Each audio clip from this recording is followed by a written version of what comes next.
ठीक है, तो केमिकल काइनेटिक्स की बात करते हैं, और कहीं भी काइनेटिक्स की बात आती है ना, तो काइनेटिक्स जैसे अपन एक काइनेटिक्स का नाम करके फिजिक्स में चैप्टर भी होता है ना, उसमें क्या पढ़ते हैं अपन, है ना उसको, एनर्जी। हाँ काइनेमेटिक्स करके पढ़ते हैं ना। तो और भी आते हैं, जैसे और भी नाम आता है, काइनेटिक एनर्जी नाम करके आता है ना। तो यहाँ पे जहां भी ऐसे काइनेटिक्स की बात आती है, या फिर एंजाइम आते हैं, काइनेज एंजाइम आते हैं, है ना, ये काइनेटिक का मतलब एनर्जी होता है। तो केमिकल रिएक्शंस होती है, रिएक्शन होती है तो एनर्जी निकलती है, लगती है, जो भी है ना। तो इसलिए इसके अंदर अपन रिएक्शंस के बारे में पढ़ेंगे, और रिएक्शन किस प्रकार से प्रोसीड होती हैं, रेट ऑफ रिएक्शंस की बात जिसमें करते हैं, ये सारा अपन जो है वो केमिकल काइनेटिक्स में पढ़ते हैं। छोटी सी डेफिनेशन है, लिख लेते हैं क्योंकि अपन पढ़ रहे हैं तो आप लोगों को पता होना चाहिए, है ना। बाकी लिखवा तो रखी होगी डेफिनेशन भी आपको। तो देखो मैं बता देता हूँ, the branch of chemistry,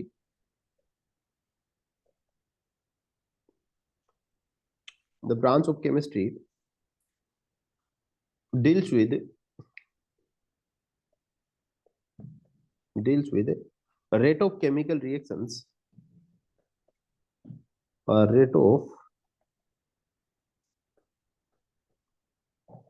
chemical reactions, and the factors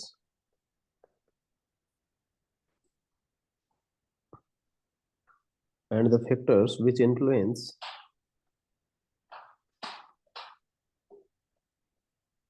the rate of reactions, the rate of reactions। ठीक है, ये सारी चीजें कौन कौन सी पढ़ेंगे। सबसे पहले क्या कह रहा है कि रेट ऑफ केमिकल रिएक्शन, ठीक है, सबसे रेट ऑफ केमिकल। दूसरा, वो फैक्टर जो कि क्या करते हैं, एक रिएक्शन को इन्फ्लुएंस करते हैं, प्रभावित करते हैं, है ना, एक रिएक्शन को ज्यादा तेज कर देते हैं या फिर स्लो कर देते हैं। वो सारी चीजें अपन इसके अंदर पढ़ेंगे। इसके अलावा और क्या पढ़ते हैं, और कुछ भी करना ऐड करना चाहो तो ऐड कह सकते हैं। मैकेनिज्म ऑफ रिएक्शन भी पढ़ते हैं इसमें अपन, मैकेनिज्म ऑफ रिएक्शन भी पढ़ लेते हैं, मैकेनिज्म ऑफ रिएक्शन ये भी लिख सकते हैं। ठीक है, तीन चीजें अपन है कि रेट ऑफ रिएक्शन पढ़ेंगे अपन। दूसरा, वो फैक्टर जो एक रिएक्शन की रेट को जो है, कितनी जल्दी हो रही है कितनी धीरे हो रही है, उसको जो है प्रभावित करते हैं। और तीसरा, वो रिएक्शन हो कैसे रही है, मतलब मैकेनिज्म ऑफ रिएक्शन। ठीक है, चलो, जैसे कि मान लीजिएगा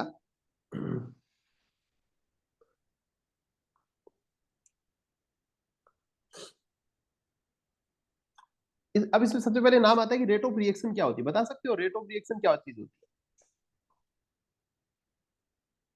ठीक है, तो देखो मैं आपको बता देता हूँ, है ना। जैसे मान लीजिएगा कोई भी एक रिएक्शन होती है ना। सबसे पहले हेडिंग लगाते हैं, रेट ऑफ रिएक्शन पढ़ते हैं अपन, है ना, पूछ लेते हैं कि रेट ऑफ रिएक्शन होती क्या है। ठीक है, इंपॉर्टेंट है थोड़ा सा। और रेट ऑफ रिएक्शन क्या होता है, ठीक है। तो इसमें देखो, कोई भी एक रिएक्शन अपन ले सकते हैं।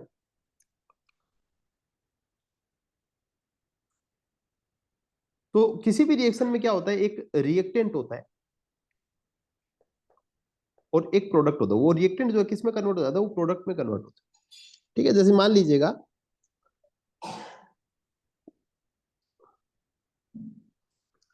हाइड्रोजन पेरोक्साइड H2O2, वो कन्वर्ट हो रही है किसमें, H2O और O2 में। ठीक है, तो हाइड्रोजन पेरोक्साइड जो है वो कन्वर्ट हो रही है H2O और O2 में कन्वर्ट हो रही है। तो ये क्या होगी, एक रिएक्शन है जिसके अंदर H2O2, जिसको अपन पेरोक्साइड बोलते हैं, ये क्या है, ये अपना रिएक्टेंट है। और जो आगे कन्वर्ट हो रही है, ये क्या हो गए, इसके प्रोडक्ट हो गए। ठीक है, तो मान लीजिएगा ये कोई एक टाइम लेगा इसमें कन्वर्ट होने में, है ना। रिएक्शन ऐसे नहीं तुरंत हो जाएगी, उसको समय लगेगा। कुछ ऐसी रिएक्शंस होती है जो तुरंत हो सकती है, हो जाती है। कुछ ऐसी रिएक्शंस होती है जो धीरे धीरे होती है। ठीक है, तो रेट ऑफ रिएक्शन होता क्या है, देखो मैं बता देता हूँ आपको। तो रेट ऑफ रिएक्शन क्या होता है, द चेंज इन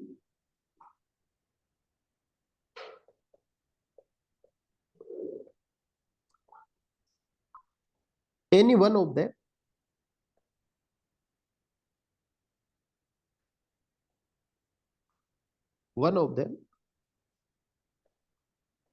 reactants और प्रोडक्ट्स। ठीक है। रिएक्टेंट या फिर प्रोडक्ट्स में कोई एक में चेंज होना, है ना। चेंज होने का मतलब देखिए कुछ ऐसी रिएक्शन होती है जो रिवर्सिबल होती है। मान लीजिएगा ए बी में कन्वर्ट हो रही है, ये इरिवर्सिबल रिएक्शन है। लेकिन कुछ रिएक्शन ऐसी भी होती है जिसमें ए बी में भी कन्वर्ट होता है और बी ए में भी कन्वर्ट होता है। ठीक है, तो ये क्या हो गया भाई, अगर बी ए में कन्वर्ट हो गई, लेकिन ये तो अपने का प्रोडक्ट था, रिएक्टेंट था, तब भी ये बी ए में भी तो एक रिएक्शन तो हुई है ना। तो अगर बी का ए में कन्वर्ट होना या फिर ए का बी में कन्वर्ट होना ही क्या होती है, रेट ऑफ रिएक्शन होती है। ठीक है, एक बात बता सकते हैं, है ना। अभी और डिटेल में पढ़ेंगे, लेकिन ये कह सकते हैं कि ये भी क्या है कि रेट ऑफ रिएक्शन है। ठीक है, देखो अब आगे मैं थोड़ा और समझाता हूँ आपको एकदम। तो रेट ऑफ रिएक्शन में देखिए रेट की बात आती है, थोड़ा टाइम की भी बात आती है इसमें। ठीक है, तो देखो अब मान लीजिएगा जो एक ए प्रोडक्ट है वो कन्वर्ट हुआ है बी रिएक्टेंट में, तो उसमें थोड़ा बहुत टाइम भी लगा है ना। तो दो चीजें होती है, दो नाम आते हैं। तो पहले तो हो गए भाई, या तो आर जो है वो पी में कन्वर्ट हो रहा है या फिर पी जो है वो आर में कन्वर्ट हो रहा है, ये हो गई रेट ऑफ रिएक्शन। अब मान लीजिएगा ए जो है वो आपका बी में कन्वर्ट हो रहा है, ये ए है ये बी में कन्वर्ट हो रहा है। तो मैं कह सकता हूं कि भाई ए मान लीजिएगा आपके पास में 10 थे, और ए जो बी में बन रहा है, बी आपके पास में पहले नहीं थे लेकिन अब दो हो गए आपके पास में। तो अब इस रिएक्शन की, या फिर एक कंटेनर है इसके अंदर मैं क्या कह दूं कि पहले ए थे, ठीक है, कितने थे 10 थे, लेकिन अब वो घट के कितने हो गए, दो बी में बन गए तो 8 बच गए। तो मैं क्या कह दूं कि भाई ए धीरे धीरे क्या हो रहे हैं, डिसअपियर हो रहे हैं। और डिसअपियर का मतलब क्या होता है भाई, गायब होना। ठीक है, तो ए गायब हो, तो क्या है, मैं इसको कह सकता हूं रेट ऑफ डिसअपीरियंस, रेट ऑफ डिसअपीरियंस। और उसी तरीके से इधर क्या हो रहा है, बी बन रही है, बी बन रही है, तो रेट ऑफ फॉर्मेशन कह सकते हैं, बी का बनना कह सकते हैं, या फिर rate of appearance of B भी कह सकते हैं, है ना। अच्छा, ये दोनों चीजें बराबर ही रहेंगी ना, कह सकते हैं ना, ये दोनों चीज होंगी भी बराबर। भले ही आप इस रिएक्शन को rate of disappearance of A लिख दो, भले ही इसको rate of appearance of B लिख दो, एक ही बात हो जाएगी। मतलब बी का बनना और ए का कम होना दोनों ही बराबर ही होंगे, है ना। तभी भाई ए कम है तभी तो बी बन रहा है, तो ये भी अपन इसको कह सकते हैं। तो देखो अपन एक चीज और क्या नाम दे सकते हैं इसको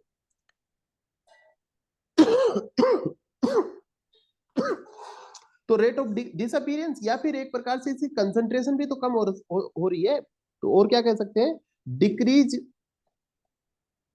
इन concentration, decrease in concentration of A. समझ में आ रहा है। हाँ। इसी प्रकार से प्रोडक्ट के लिए कह सकते हैं increase in concentration of B. Product. भाई बी का मतलब क्या, प्रोडक्ट से है, increase in concentration of product भी लिख सकते हैं। आपके हो सकता है कॉपी में प्रोडक्ट लिख रखा हो, नहीं है ही नहीं। है ही नहीं, तो समझ में तो आ रहा है ना मैं क्या कह रहा हूँ, हाँ।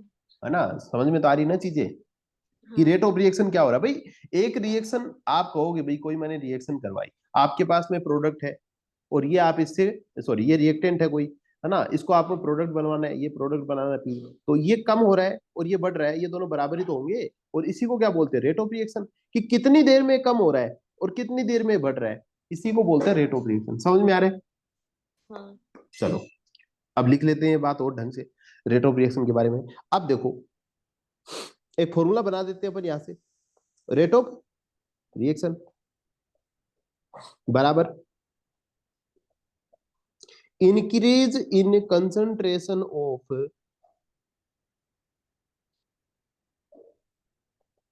Increase in concentration of product upon time taken, कितनी देर लगी है इसको, यही क्या होता है। चेंज भी हाँ जी बोलिए, फिर से बोलिए।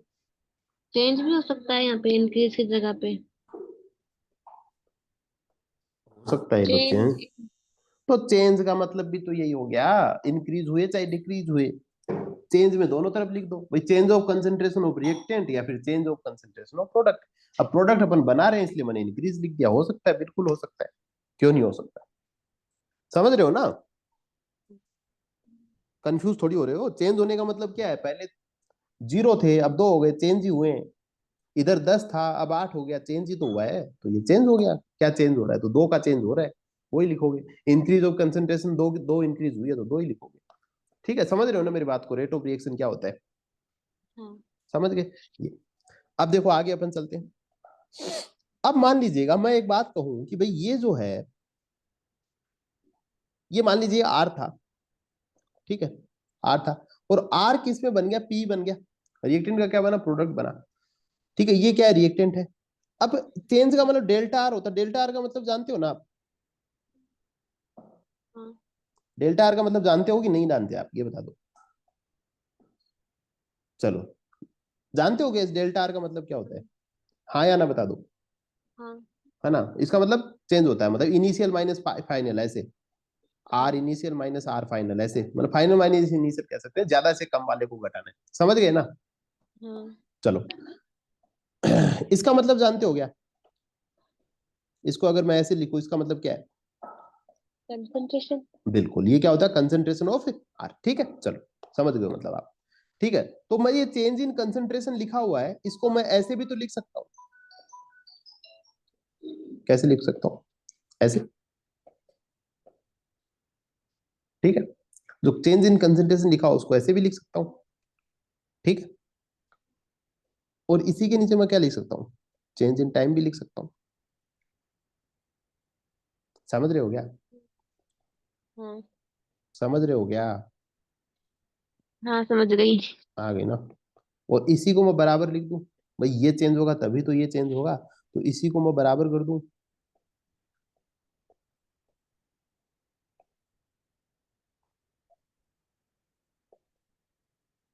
समझ में आ रही है। हाँ। अब आर जो क्या हो रहा है, घट रहा है, आर जो है वो घट रहा है ना, एक प्रकार से कम हो रहा है, रिएक्टेंट तो कम होगा, प्रोडक्ट बढ़ेगा, तो घट रहा है, इसके लिए मैं हाँ। क्या कर दूं, इसके आगे माइनस का साइन लगा दूं, हाँ। ठीक है, तो रेट ऑफ रिएक्शन क्या हो जाएगी, minus delta R upon delta T बराबर delta concentration of P upon delta T, समझ में आ गया। हाँ।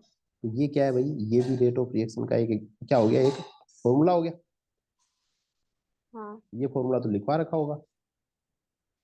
इसमें लिखा रखा है plus minus delta C upon delta T. हाँ, ये ज्यादा अच्छे से समझ में आ गया ना, ये अपनी ज्यादा हाँ। अच्छी है उससे, समझ में आ गया। हाँ। मैंने बताया वो आ गया ना, पहले पढ़ गया ना कैसे बताया मैंने, हाँ। ठीक है, चलो।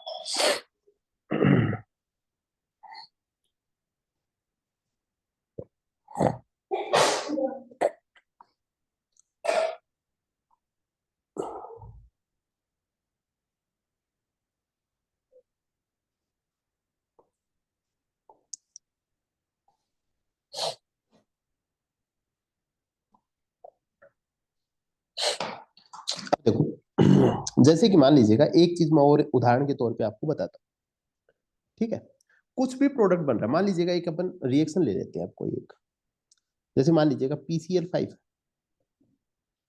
ठीक है, ये कन्वर्ट हो रही है PCl3 में प्लस Cl2 में, ठीक है, PCl5 है वो कन्वर्ट हो रहा है PCl3 में और Cl2 में।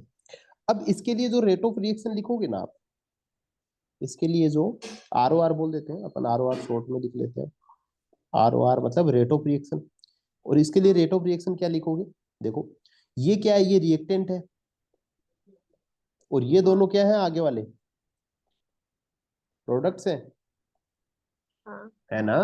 तो मैं रिएक्टेंट को कैसे लिख दूं, माइनस डेल्टा PCl5 की कंसंट्रेशन हाँ। अपॉन डेल्टा टी, इसके हाँ। बराबर कर दूं, समझ में नहीं आई वहां बताना, डेल्टा PCl3 की कंसंट्रेशन अपॉन डेल्टा टी, इसके बराबर कर दूं Cl2 की कंसंट्रेशन अपॉन डेल्टा टी, कहीं पे समझ में नहीं आया हो। तो ये PCl3 और Cl2 एक साथ क्यों नहीं लिखा? चलो बहुत बढ़िया, और कुछ इसके अलावा, एक और कोई डाउट इसके अलावा, नहीं। नहीं, चलो। अब देखो, अगर आपसे पूछे कि ये क्या है, अगर मान लीजिएगा कोई आपसे पूछ ले कि बताओ ये क्या है ना, इसको अगर आप लिख के बताना चाहो तो क्या मैं इसको ये लिख सकता हूँ, चेंज कह सकते हैं, डिक्रीज, माइनस का साइन लगा, इसका मतलब PCl5 क्या हो रहा है, डिक्रीज हो रहा है, और रिएक्टेंट है, इसका मतलब अपन क्या कह सकते हैं, रिएक्टेंट हो रहा है तो ये डिक्रीज होगा और प्रोडक्ट बनेगा, ठीक है, तो मैं कह सकता हूं कि decrease in concentration of PCl5, सही बात है। फिर से मैं हाँ दूसरी कंडीशन लेता हूं, अब आपसे कोई पूछे ये वाला बता दो, फिर ये वाली एक कंडीशन दे दी, ठीक है, ये वाली, तो ये वाली क्या है, increase in concentration of PCl3, हाँ सही बात है। और हाँ एक कंडीशन दे दी ये वाली, इसको मैं लिख सकता हूं increase in concentration of Cl2।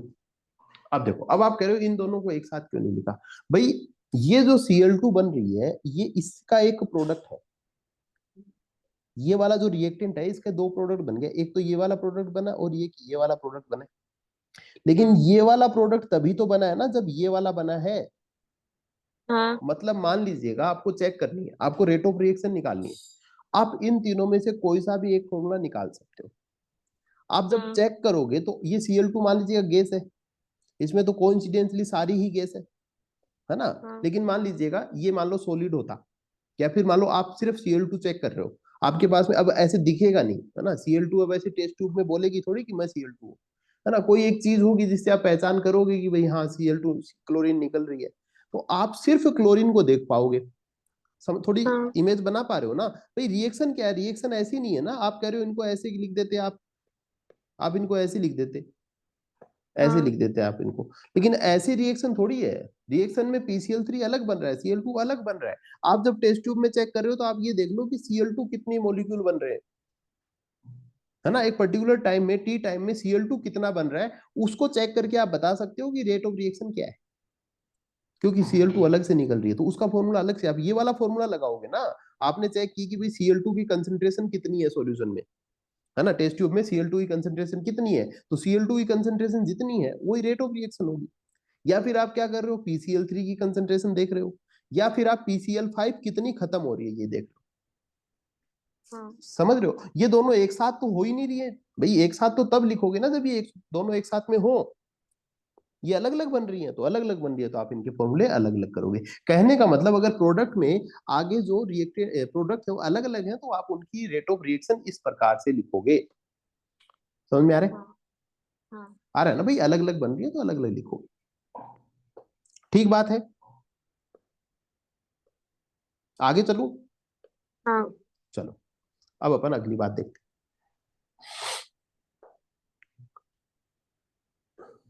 अब देखो इसी प्रकार का एक और उदाहरण मैं ले सकता हूं, अगर समझ पाओ तो देखना अभी। जैसे मान लीजिएगा मैं एक और लिखता हूं, एक Hg है, इसमें मैं Cl2 ऐड करता हूं और इसको कन्वर्ट करता हूं मैं HgCl2 में, ठीक है। तो इसको मैं क्या देखूं, फिर से लिख रहा हूं मैं, समझ में आ रहा है कि यही सोचे होगे आप भी।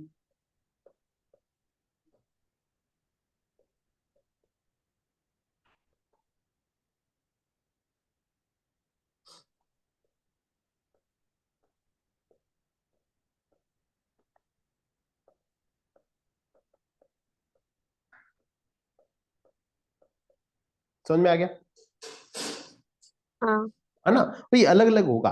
ये Hg जो है ये इसके साथ रिएक्शन, मतलब अपने को एक साथ नहीं दिखेगा ना, एक साथ दिखेगा वो तो प्रोडक्ट बन जाएगा, एक साथ दिखेगा वो तो प्रोडक्ट है, लेकिन अपने को Cl2 दिखेगी। मान लीजिएगा एक टेस्ट ट्यूब है, इसमें कुछ मॉलिक्यूल Hg के पड़े हैं, कुछ मॉलिक्यूल Cl2 के पड़े हैं, है ना। तो अपन तो क्या चेक करेंगे भाई, Cl2 कितनी खत्म हो रही है, एक हाँ साथ थोड़ी चेक कर पाएंगे, कोई एक चीज चेक कर लेंगे तो Cl2 देख लेंगे भाई कितनी खत्म हो रही है, तो Cl2 जितनी खत्म हो रही है वही क्या है, रेट ऑफ रिएक्शन। अकेली Cl2 खत्म होगी जाएगी कहाँ, है ना, ये दोनों हम्म रिएक्ट करेंगे तभी तो Cl2 खत्म होगी, तो पता चल जाएगा जिस रेशियो में Cl2 खत्म हो रही है उसी रेशियो में Hg खत्म होगा। समझ रहे हो ना। हाँ चलो तो ऐसे लिखनी है ना रेट ऑफ रिएक्शन को, इस प्रकार से अलग अलग जो कंपोनेंट है उनका अलग अलग हो जाएगा, ठीक है, इस प्रकार से अपन कर सकते हैं। चलो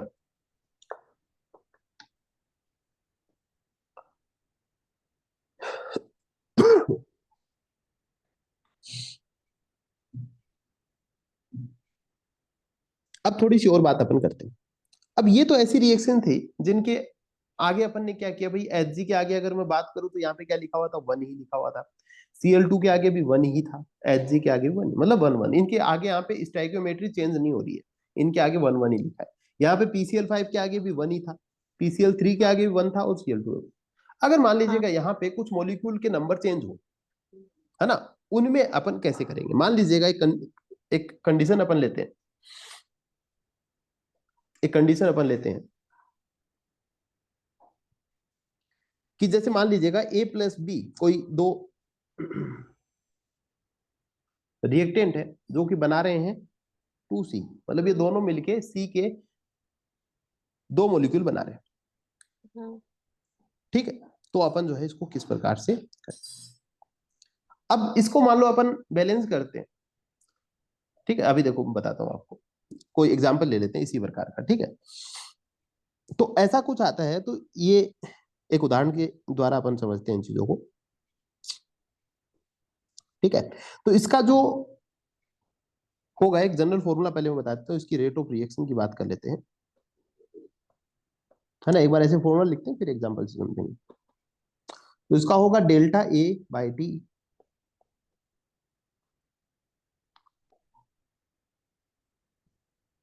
माइनस लगाएंगे, खत्म हो रहा है, डेल्टा बी बाई टी बराबर 1/2 डेल्टा सी बाई टी। ठीक है, अब देखो चाहे तो आप इसको ऐसे कर लो, चाहे आप इसको बैलेंस कर लो, है ना। अभी देखो मैं कोई उदाहरण लेता हूँ, उससे समझेंगे तब अच्छे से समझ पाएंगे। ये ठीक है, 1/2 कैसे हो गया? बता रहा हूँ, मैंने कहा ना एक बार लिख लो, उदाहरण लेके समझते हैं। अभी उदाहरण लेंगे इसका एग्जाम्पल, चाहे तो इसको 1/2 कर लो, चाहे इनको आप बैलेंस कर लो, है ना। अभी बता रहे हैं, देखो अब ऐसा कोई एग्जाम्पल लेते हैं अपन, जैसे कि मान लीजिएगा मैं ले लेता हूँ कि 2N2O5, जो 2N2O5 है वो मिलके क्या बनाते हैं, 4NO2 बना रहे हैं और एक O2 बना रहे हैं। ठीक है, अब देखो, अब यहां से क्या समझ में आया अपने कि जो भी यहाँ पे तामझाम है ना, उसको डिवाइड में लेना है अपने को। ठीक है, इसका कारण क्या है वो भी अपन समझेंगे। ठीक है, देखो सबसे पहले क्या कह रहा है कि जो भी अगर तामझाम यहाँ पे क्या है, इसके मल्टीप्लाई में है, उसको नीचे अपन क्या लिख देंगे, डिवाइड में लिख देंगे। जैसे कि N2O5, तो N2O5 देखो रेट ऑफ रिएक्शन की बात करते हैं, देखो यहाँ पे तो क्या लिखेंगे, देखो माइनस का 1/2 डेल्टा N2O5। ठीक है, ये क्या बनाएगा, देखो आगे जाके अपन बताते हैं, ये बनाएगा 1/4 डेल्टा NO2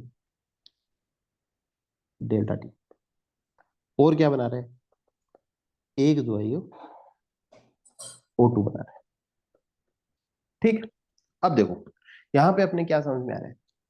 अब यहाँ पे जरूरी ये है कि अपन किसके रेस्पेक्ट में अपन रिएक्शन को देख रहे हैं। देखो अगर मैं इस O2 को देखूं, इस O2 को अगर मैं देखूं, तो ये एक O2 जो है वो कितने, एक O2 जो है या फिर एक O2 का जो मोलिक्यूल है, वो एक प्रकार से अगर अपन कहें कि भाई N2 दो N2O5 लेंगे ना, तो इसके बराबर हो रहा है ना भाई। अगर एक O2 निकल रहा है तो दो लेंगे, अगर अपन एक ही ले लेंगे तो ये आधा हो जाएगा, है ना। तो देखो जैसे मान लीजिएगा, एक मैं उदाहरण के लिए एक बार एक लेके बताता हूँ, है ना। एक बार इसको हटा देते हैं, एक बार मान लीजिएगा इसको आधा करते हैं तो ये भी आधा हो जाएगा, है ना। ये थोड़ी सी गणित होगी इसमें, लेकिन मैं समझाने की कोशिश करता हूँ आपको। अगर ये एक ही N2O5 लेते हैं तो ये इससे जो है O2 जो बन रहा है वो होगा हाफ O2। O2 जो बन रहा है वो होगा हाफ O2। अब यहाँ पे क्या होता है कि यहाँ पे अगर दो आ रहा है तो इसको अपन यहाँ पे डिवाइड में करेंगे, है ना। और टेक्निकली एक सेकंड, ऐसे नहीं समझ में आएगा अपने। एक दूसरा उदाहरण लेते हैं, यहाँ पे क्या है, अपन ने दो तीन चीजें ले ली, दूसरा अपन लेते हैं HI का एग्जांपल लेते हैं, उससे अपने समझ में आएगा। जैसे मान लीजिएगा एक दूसरा उदाहरण लेते हैं, 2HI, HI कितने हो गए, दो हो गए, और इनसे अपन बना रहे हैं S2 और I2 बना रहे हैं। अब देखो यहाँ समझ में आएगा, ये हल्का है। ये कह रहा है कि ये वाला जो है ना, इसको हाफ कर दिया अपन ने, HI को अपन ने क्या कर दिया, हाफ कर दिया, delta HI by delta T. ठीक है, इसको मैंने माइनस लगा दिया, हाफ कर दिया, क्योंकि ये रिएक्टेंट है, खत्म हो रहा है। इसको मैं बराबर करूंगा H2 के बराबर करूंगा, ठीक, और डेल्टा टी कर दी, और इसी को मैं बराबर करूंगा डेल्टा I2 और डेल्टा टी। अब देखो यहां पे जो I2 बन रहे हैं, यहां पे I कितने हैं, 2 I हैं। अब I का हाँ मॉलिक्यूल तो एक ही हाँ है ना, समझ रहे हो ना, ये टोटल अगर मॉलिक्यूल देखे तो I जो है वो ऐसे बनता है, मान लीजिएगा I डेस I, मान लीजिएगा ऐसे बनेगा, है ना, तो I का, लेकिन ये पूरा मॉलिक्यूल एक हो गया, लेकिन इसके लिए HI एक HI से थोड़ी बन जाएगा। मान लीजिएगा मैं एक HI ले लेता हूँ, एक HI ले लिया, तो इससे तो I2 नहीं बनेगा। क्यों भाई, I2 आया कहाँ से, यहाँ तो एक ही आई है। इसको बैलेंस हाँ करने के लिए अपने को क्या करना पड़ता है कि भाई यहाँ पे 2 लगाना पड़ेगा, और 2 हाँ लगाना पड़ा तो भाई ये 2I हुआ, हाँ है ना, ये क्या हुआ, 2I हुआ, तब हाँ जाके क्या हुआ भाई, एक I2 बन रहा है, क्योंकि ये 2I हाँ यहाँ से आ गए, ठीक है, और जो बचे हुए 2S थे वो यहाँ पे मिल गए, हाँ ठीक है। तो इसीलिए कह रहा है कि भाई ये जो I जो बना है, ये जो I बन गया यहाँ पे, देखो ये क्या बन गया, I2 बाई डेल्टा टी अपन ने कह रहे हैं, लेकिन ये I2 बाई डेल्टा टी में पूरा का पूरा HI तो कंज्यूम नहीं हुआ भाई, हाँ टेक्निकली अगर देखें तो I2 बाई डेल्टा टी में तो आधा ही HI काम आया है, आधा हाँ HI तो किसमें चला गया, इसमें चला गया। तो अगर अपन एक रेट ऑफ रिएक्शन की बात करें तो अपन क्या कहेंगे कि भाई मान लीजिएगा आपसे कोई पूछे भाई I2 बनी है, तो I2 में कितना HI काम में आया है, इसका आधा ही काम में आया है, आधा तो किस में काम में आया है, HI में काम S2 में, में। है ना, ये H2 बनाने में काम है। तो इसलिए जो है यहाँ पे क्या हो जाता है, हाफ हो जाता है, इस बात को हाँ समझने के लिए कि कितना काम में आया है। उसी प्रकार से जैसे अब मैं अगर O2 आपको समझाना चाहूँ तो एक O2 को बनने में पूरा काम में थोड़ी आ गया, हम्म, है ना, एक बस O2 के बनने में पूरा काम में नहीं आया। हाँ तो अपन कहें भाई आधा ही काम में आया, आधे से तो ये बना रहा है, मतलब ये पूरा का पूरा रिएक्टेंट सिर्फ O2 नहीं बना रहा। तो अभी तो एक ही हुआ। क्या एक हुआ, आधा ऑटो यूज कर रहा है, आधा NO2 हाँ, यूज कर रहा है, तो वो एक ही हुआ ना, दो का ही तो फिर दो है।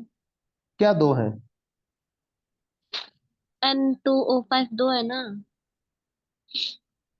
तो दो, तभी तो बता रहा हूँ भाई, दो में से एक यूज में आ गया ना भाई, हाँ दो, मान लीजिएगा दो मोलिक्यूल से एक, ऐसे नहीं भाई, आधा जो कंसंट्रेशन है वो इसमें काम में आ रही है, मैं ये कहना चाह रहा हूँ भाई। हाँ ऐसे तो ये तो 4 NO2 बना रहे हैं ना, लेकिन पूरा N2O5 से O2 थोड़ी बना है, N2O5 से O2 तो नहीं बना ना, नहीं। समझ रहे हो। तो इसलिए जो है ये बताना चाह रहा है, ये अगर ऐसा लिख दिया गया है इसका मतलब ये होता है ना, ये अगर ऐसा लिख रहा है ना, इसका मतलब ये हो रहा है कि सिर्फ इससे ये नहीं बन रहा है ना, ये कहना चाह रहा है कि इससे कोई दूसरी चीज भी बन रही है। जैसे मान लीजिएगा अपन ने ये 2C लिख दिया, यहाँ पे 2C लिखा है, तो इसकी कंसंट्रेशन आएगी आधा, हाँ आधा का मतलब क्या हो गया कि भाई ये इससे जो है, मान लीजिए इसको अगर उल्टा करते हैं तो ये क्या हो गया, आधा ही एक चीज बना रहा है, या फिर ये आधा आधा इन दोनों से बना है, तो पीछे के जो भाग है वो दो है इसमें, है ना। तो कहने का मतलब इनकी जो वेरिएबल संख्या हो जाएगी, जैसे अपन ऊपर क्या पढ़ रहे थे, ऊपर अपन कंसंट्रेशन ले रहे थे, जैसे कि Cl5 की कंसंट्रेशन यहाँ पे थी, है ना, यहाँ पे Cl5 की कंसंट्रेशन थी, तो इसमें क्या हो रहा है, Cl2 का मॉलिक्यूल पूरा का पूरा एक इंडिपेंडेंट था, और दूसरा PCl3 का मॉलिक्यूल पूरा का पूरा इंडिपेंडेंट है ना, तो ये एक पूरी रिएक्शन बनती है PCl3 और Cl2, ये टोटल रिएक्शन बन जाती है। लेकिन वहां पे क्या होती है कि टोटल रिएक्शन नहीं बनती है, यहाँ पे टोटल रिएक्शन नहीं बनी है,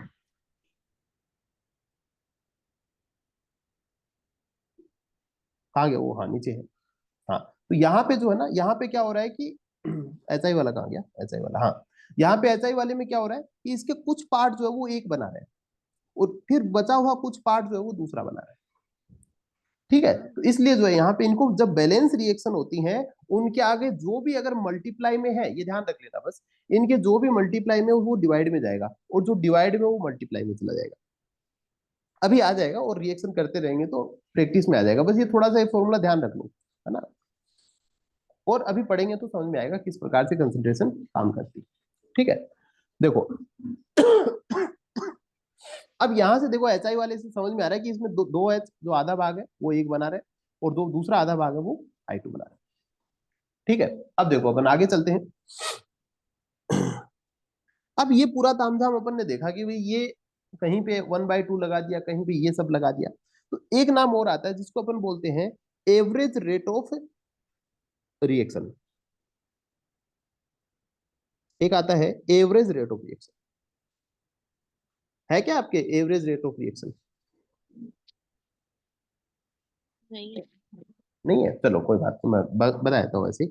तो एवरेज रेट ऑफ रिएक्शन ये होती है कि भाई कोई भी कंसंट्रेशन चेंज हो रही है, मान लीजिएगा कई चीजें चेंज हो रही है एक साथ, है ना, तो एवरेज रेट ऑफ रिएक्शन अभी बात करेंगे तो उसमें। नहीं है। हाँ बता रहा हूँ, होगा कहीं ना कहीं। ठीक है, एवरेज रेट ऑफ रिएक्शन में क्या होता है कि भाई जो भी कंसंट्रेशन है वो हाँ। एक पर्टिकुलर टाइम के लिए कितना चेंज हो रही है, उन्हीं को एवरेज रेट ऑफ रिएक्शन बोलते हैं, है ना। इसका कोई खास फॉर्मूला होता नहीं है, बस एक फॉर्मूला आता है कि चेंज इन कंसंट्रेशन, बस ऐसे आता है, इसके कोई विशेष बात नहीं होती है। Change in concentration upon delta T, बस यही फॉर्मूला होता है इसका, है ना, कुछ अलग होता नहीं है।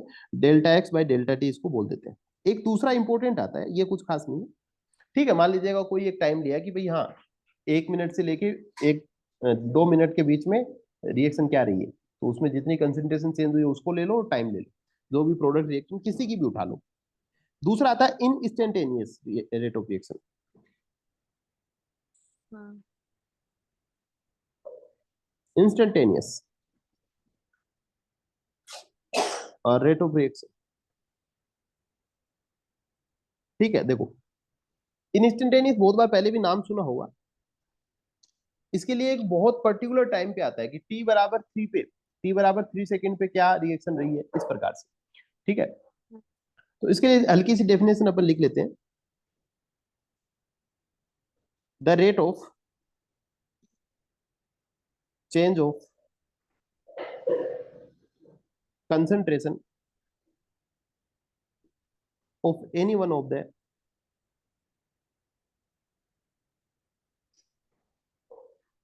reactant or products at a particular moment of time। ठीक है, एक कोई पर्टिकुलर टाइम पे जो है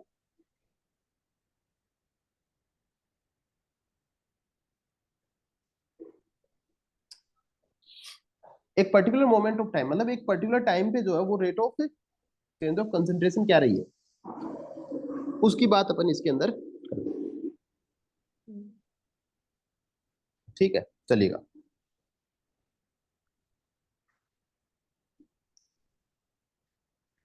इसको अपन डी बाई डी टी से लिख देते हैं और कोई डिफरेंस नहीं है इसमें, है ना, इसमें इसको इन इंस्टेंटेनियस रेट के लिए अपन लिख देते हैं जैसे डी बाई डी टी करके लिखेंगे, D by D T of R, मतलब आपसे कोई एक पर्टिकुलर टाइम पे पूछे तो D by D T of R कर दो, है ना।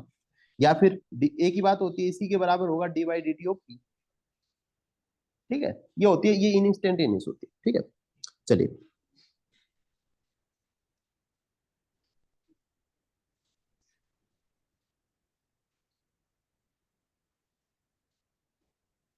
जो ये इंस्टेंटेनियस रेट ऑफ रिएक्शन होती है ना, इसकी थोड़ी सी इंपॉर्टेंस होती है, इतना ज्यादा तो नहीं है लेकिन इसके शायद कुछ, एक सेकंड में देखता हूँ। ग्राफ है इसमें। हाँ जी, इसमें ग्राफ है, ग्राफ। हाँ ग्राफ है, हाँ बता देते।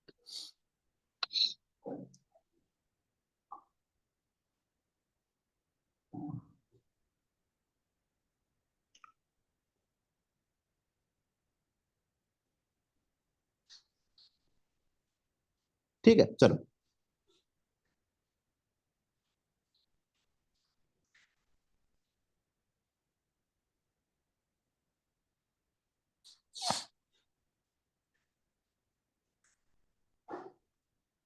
तो जैसे मान लो, जैसे रेट ऑफ रिएक्शन की बात करें यहाँ पे, इंस्टेंटेनियस की किसी की भी बात करें, तो जैसे अपन ने अभी एक लिखा था, एक फॉर्मूला लिखा था, उसको अपन दूसरे तरीके से अपन लिखते हैं। जैसे मान लीजिएगा कोई एक ऐसी रिएक्शन है, ए ए प्लस बी बी, ये कन्वर्ट हो रहा है सी सी और प्लस डी डी में। इसको वैसे ही लिखेंगे जैसे अपन ने अभी लिखा था, है ना। ये धीरे धीरे अभी आगे कुछ करते रहेंगे तो अपने आप समझ में आता जाएगा, है ना। लेकिन अभी अपन ने समझा है कि भाई जो भी कंसंट्रेशन अगर आती है उसको अपने को डिवाइड में डाल देनी है, कोई परेशान नहीं होना है ना। उसको इसके आगे जैसे कि बात करते हैं, सबसे पहले इसके लिए रेट ऑफ रिएक्शन क्या होगी यहाँ पे, क्योंकि ये रिएक्टेंट है इसलिए अपन लिख देंगे 1/A, D concentration of A by D T, इसके बराबर होगी -1/B, D concentration of B upon D T, यही बराबर होगा अब यहाँ पे माइनस का साइन नहीं आएगा, 1/c D concentration of C upon dt, और ये बराबर अपन करेंगे 1/d D concentration of D upon dt। ठीक है, ये फॉर्मूला हो जाएगा। जनरल रिएक्शन की रेट ऑफ रिएक्शन यही होती है। ठीक है, और ये चीजें जो है वो थोड़ी सी हल्की सी काम भी आएंगे यहाँ पे। जैसे मान लीजिएगा कोई भी एक एग्जांपल भी अगर अपन लेते हैं, मैं तो आपको थोड़ा ढंग का सा एग्जांपल को देख के बताता हूँ। ठीक है, यहाँ पे तो ऐसा कुछ मिल नहीं रहा है। जैसे कि अब एच आई का ले लेते हैं, तो 2HI जैसे आया लास्ट में, है ना, तो 1 बाय क्या हो जाएगा, 1/2 हो जाएगा, है ना। तो समझ ही रहे हो भाई, यहाँ पे जो भी मल्टीप्लाई में है ना उसको डिवाइड में डाल देना, है ना। देखो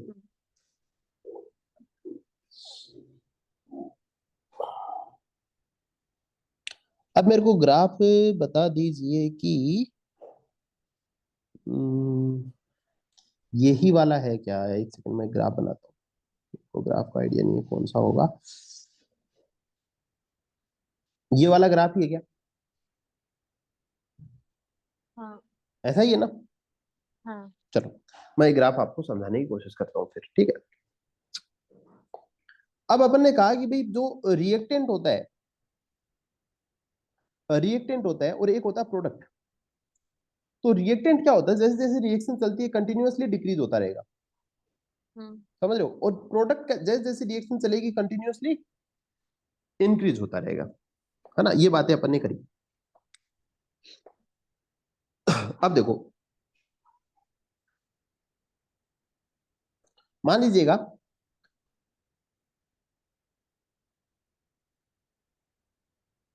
ये एक, इधर जो कंसंट्रेशन है वो है कंसंट्रेशन ऑफ रिएक्टेंट, मतलब कंसंट्रेशन ऑफ आर, और इधर है टाइम टेकन। इसमें कुछ भी नहीं होता है, ग्राफ दोनों का सेम ही बनेगा। अगर आप प्रोडक्ट की लोगे तो ये उल्टा हो जाएगा। ठीक है, अगर ये प्रोडक्ट के लिए लेते हो तो यही चीज उल्टी हो जाएगी, है ना। ये अभी समझा देता हूँ मैं आपको। मान लीजिएगा ये एक पॉइंट है भाई, अपन ने क्या कहा कि भाई जो रिएक्शन रेट ऑफ रिएक्शन होती है वो होती है delta R upon delta T. होती है कि नहीं होती, और माइनस है क्योंकि आर रेगुलरली क्या होता है, डिक्रीज होता है। तो मैं कह सकता हूं कि मान लीजिएगा मैं एक पॉइंट ले लेता हूं, है ना। मान लीजिएगा एक फाइनल जो कंडीशन आती है रिएक्शन की, मान लीजिएगा x2 आती है, और एक मैं कंडीशन ले लेता हूं x1। ठीक, और टाइम की वो उसी प्रकार से एक कंडीशन ले लो t2, और एक कंडीशन ले लेता हूं t1। ये समझ में आ रहा है। अब देखो ये एक पोजीशन आती है, यहाँ पे कंसेंट्रेशन जनरली 0.0102 ऐसे करके लेते हैं। मैं ले लेता हूँ कोई भी डाटा ले लो, 0.04 ले लो, 0.06, कोई वैल्यू नहीं, मैं ऐसे ही लिख रहा हूँ ये, है ना। 0.08 ले लो, 0.1 ले लो, मतलब 10 ले लो, है ना। ऐसे करके ले लिया अपन ने, 0.12 ले लीजिएगा, जो भी ली। सपोज कीजिए मैं जो x2 की वैल्यू है वो कहीं 0.07 ऐसा कुछ ले लेता हूँ, ये मैंने ले ली। इसको मैं टिक टिक करके लिख देता हूँ। ये अपनी वैल्यू है x2 की वैल्यू। पहले अपन x1 ले लेते हैं, थोड़ी ज्यादा हो जाएगी। x1 क्या होगी, इससे ज्यादा होगी।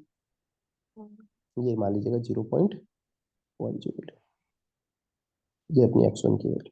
तो यहाँ पे 0.07 भी लिख सकते हैं अपन चाहे तो, वैल्यू भी कम ले सकते हैं कोई। तो मान लीजिएगा ये एक टाइम था, कौन सा टाइम था, t1 टाइम था। ये एक t1 टाइम था जिसपे जो वैल्यू थी वो थी x1। ग्राफ में कोई चेंजेस हो तो बता देना, है ना, बाकी मैं समझा दूंगा, समझ में आ जाएगा। ये मान लीजिएगा कोई t1 टाइम था, ठीक है, और उस पे जो वैल्यू थी वो थी x1। मैं लिख देता हूं यहाँ पे t1 टाइम पे जो वैल्यू थी वो x1 है। समझ रहे हो। थोड़ा अपन नीचे आए, क्योंकि भाई रिएक्शन जैसे जैसे प्रोसीड करेगी तो कंसंट्रेशन क्या होती जाएगी, डिक्रीज होती जाएगी। डिक्रीज होगी तो क्या होगी, 0.1 से कहाँ आ जाएगी, 0.7 पे आ जाएगी। तो ये मान लीजिएगा x2 अपन ने ले लिया। x2 कोई पॉइंट था तो वहां पे अपन कह सकते हैं कि भाई t2 टाइम था। x2 कोई पॉइंट था तो वहां पे t2 टाइम था, ये t1 टाइम है। ठीक है, t1 टाइम नो डाउट, इधर टाइम बढ़ रहा है, इधर टाइम क्या हो रहा है, बढ़ रहा है। ये अगर 1 सेकंड थी तो ये 2 सेकंड है। t1 अगर 1 सेकंड है तो 2 सेकंड है। ये भी लिख सकते हैं, कोई टाइम ले लीजिएगा, 10 सेकंड ले लीजिए, 20 सेकंड ले लेते हैं, आगे 30 40 जो भी है ना। समझ में आ रहा है ना। हाँ। अब मान लीजिएगा यहाँ से कंसंट्रेशन पहले तो ज्यादा थी, मान लीजिएगा यहाँ से शुरू हो रहा है। हाँ।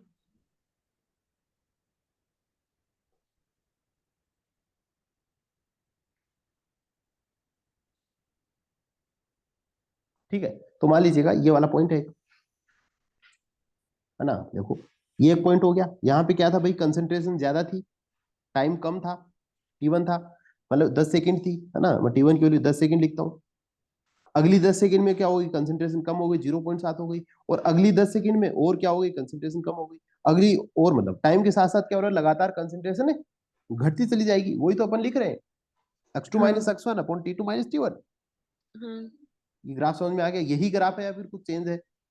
नहीं, यही है। यही है ना, समझ में आ गया। हाँ। ये ग्राफ ये इंपॉर्टेंट होता है थोड़ा सा, ये ग्राफ है ना, इसका पूछ लेते हैं। ये कोई इंस्टेंटेनियस का ग्राफ नहीं है, ये रिएक्शन का ग्राफ। अब इंस्टेंटेनियस पूछे आपसे, बताइए t बराबर 20 पे रिएक्शन कितनी है, तो आप क्या कह दोगे, 0.07 है। इसको बोलते हैं इन इंस्टेंटेनियस रिएक्शन। हाँ। समझ गए, हाँ। चलेगा।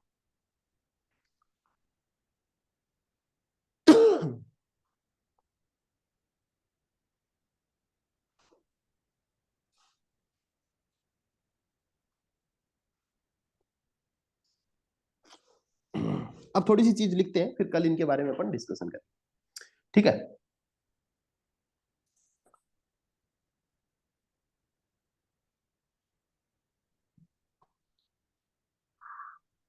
देखो एक लास्ट बात अपन छोटी सी करते हैं, फैक्टर। भाई कहा ना, पहले तो अपन रेट ऑफ रिएक्शन पढ़ेंगे, फिर क्या पढ़ेंगे, factor influencing rate of reaction. ठीक है, कि कौन कौन से फैक्टर्स हैं जो रेट ऑफ रिएक्शन को प्रभावित करते हैं। जैसे कि सबसे पहले अपन लिखेंगे, ये याद रख लेना है ना, कंसंट्रेशन ऑफ रिएक्टेंट।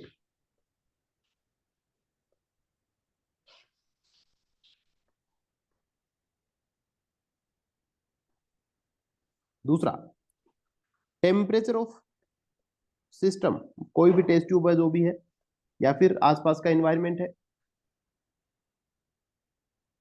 तीसरा, nature of reactant and product, कि वो सॉलिड है, लिक्विड है, गैस है।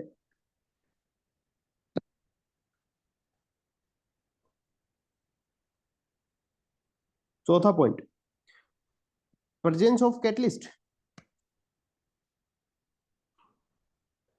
इसके बारे में पढ़ेंगे, लंबा थोड़ा बातें आती है।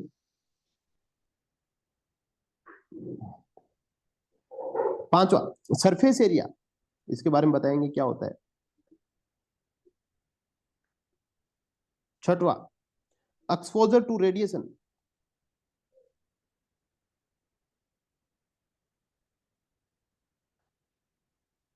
सातवां बिंदु है, बस सही 6 वोट है। ठीक है, तो ये 6 पॉइंट होते हैं। और ये 6 पॉइंट क्या करते हैं भाई, ये वो फैक्टर हैं जो कि एक रिएक्शन को प्रभावित करते हैं। हो सकता है उसको बढ़ा देते हैं, हो सकता है उसको कम कर देते हैं, किसी भी तरीके से जो है ये जो 6 फैक्टर हैं। अपन पढ़ेंगे कि ये 6 फैक्टर जो है किस प्रकार से प्रभावित करते हैं एक रिएक्शन को। यही क्वेश्चन आता है कि बताइए कंसंट्रेशन ऑफ रिएक्टेंट का एक रिएक्शन पे किस प्रकार से प्रभाव पड़ता है, सरफेस एरिया का क्या रोल है एक रिएक्शन में, है ना। तो ये सारी चीजें अपन कल की क्लास में अपन देखेंगे, है ना। तो आज अपन ने थोड़ा सा इंट्रोडक्शन पढ़ा है, कल अपन इसके आगे पढ़ेंगे, ठीक है। हाँ। चलिए चलिए।